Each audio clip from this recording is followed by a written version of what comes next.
Welcome to The Explainer. Today, we're diving straight into a topic that hits absolutely like a tidal wave. We're exploring the psychology of survival mode, resilience, and what it truly takes to survive when you feel completely left behind. If you've ever had to pull yourself out of a dark place entirely on your own, I guarantee this analysis is going to resonate with you on a massive level. We'll be breaking down the incredible, complex mental shifts that happen the moment we're forced to save ourselves. So let's just jump right in. The person who left us in the middle of the sea has no right to know how we got to the shore. Just let that sink in for a second, right?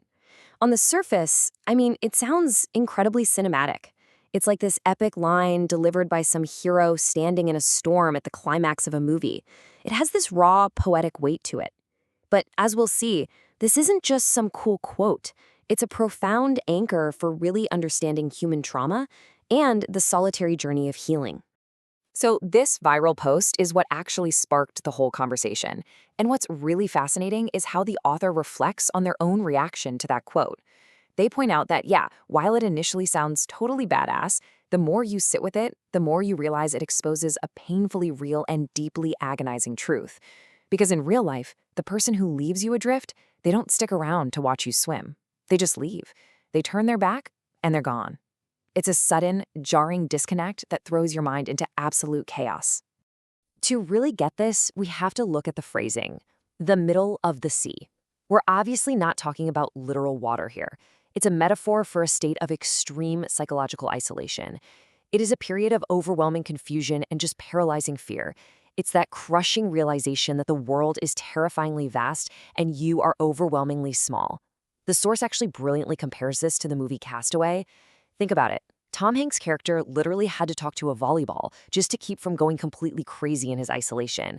That is the exact psychological landscape we're navigating when we are suddenly abandoned emotionally. And here is where it gets really interesting. How does your brain react to this sudden, vast isolation? Boom.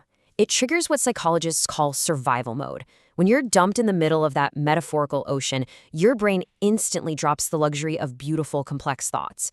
It suddenly doesn't care at all about your 5-year plan or your aesthetic. It zeroes in on one primal, singular question. How do I not die?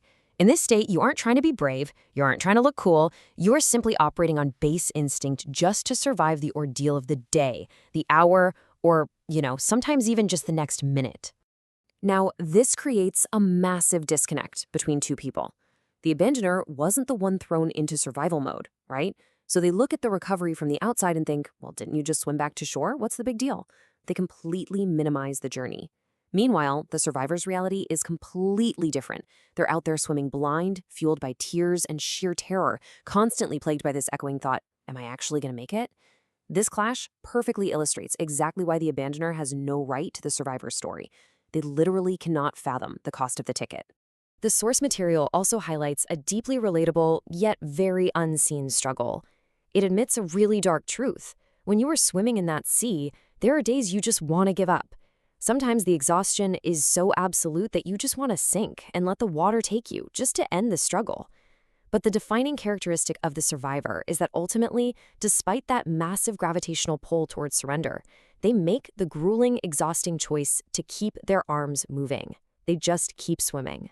Which brings us from the poetry of the metaphor straight into the science of the human mind. Resilience. We hear this buzzword literally all the time, but let's define what true resilience actually is. The author makes a absolutely vital distinction here. Resilience is the ability to recover from incredibly heavy hardship, yes, but it is absolutely not the absence of pain. Far too often we think resilient people are just bulletproof. They aren't.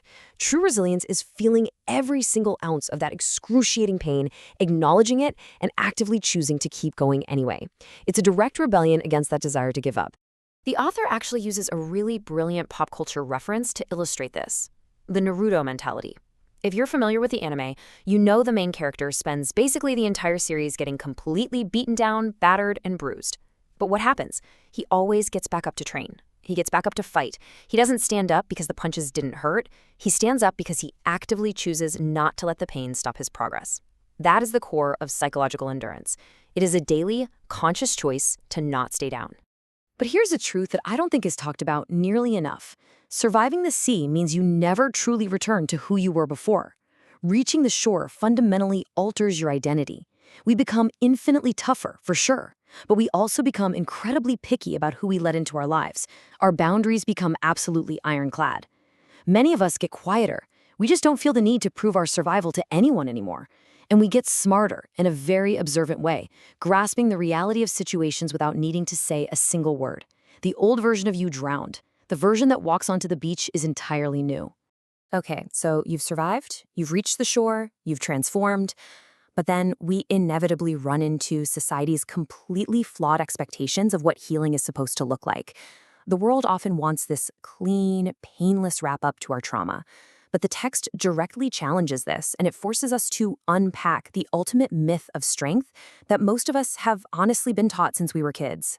That great myth is simple, but man, is it destructive. It's the idea that if we are strong enough, we won't hurt. How many times have you been told to stay strong in the face of a tragedy, as if strength is some kind of magical shield that deflects sadness? We culturally equate emotional fortitude with feeling nothing, with stoicism and numbness. We think that if our heart is breaking, we must be weak.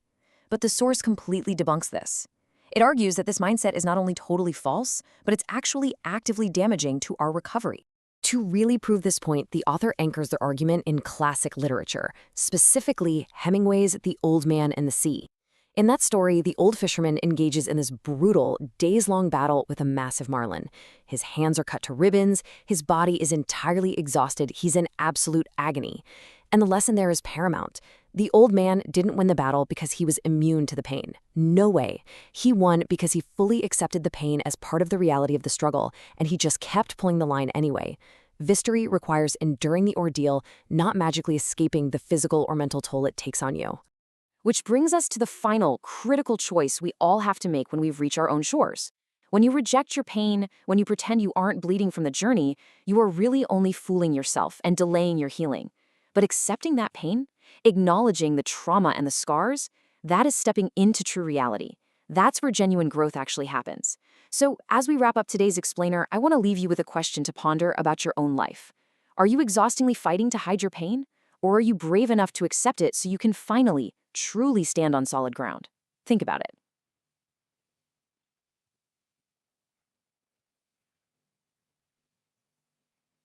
Thanks for learning with me today, and I'll catch you on the next explainer.